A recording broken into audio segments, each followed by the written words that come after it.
You get to 125 though, remember, most churches never pass 100. Why? Because, well, there's a lot of cultural reasons, a lot of reasons historically, there's a lot of building reasons, a lot of all kinds of reasons. But one of the reasons is certainly that it requires a different kind of leadership. So for you as the pastor, let me talk to just the pastor for just a second, okay? Hopefully maybe you're watching with your board, your elders, your leaders. But for you have to develop the skill set and able to lead people who are leaders of leaders. Remember I mentioned Dale? So Dale became our small group leader. This is the first church that I led through the 200 barrier. Dale became our small group leader. My job was to work with Dale while Dale led the leaders who led the small groups at our church. And by doing so, it empowered Dale and empowered the small group leaders, right?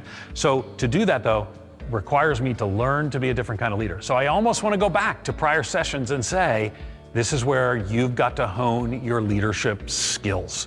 Okay, my experience is most pastors overestimate their leadership ability and capacity, and they can sharpen that leadership skill so they're working with leaders of leaders. And then Church of 125 might have about 15 leaders leading different things, small groups, worship ministry, children's ministry, maybe outreach ministry, but then get to 200, and it requires a team of leaders. And typically at a church to be healthy at 200, you need 6 people who are overseeing other leaders in 6 different ministries in the life of your church. And then you probably need about 30 leaders, small group leaders, at that point probably student ministry leaders, worship leaders, right? So you need about 30 leaders, and for a healthy church of 200, you probably need over 80 volunteers. So you may notice that as the church gets larger, the percentage of people involved necessary to make it work actually does grow as well. That's part of the complexity that's there.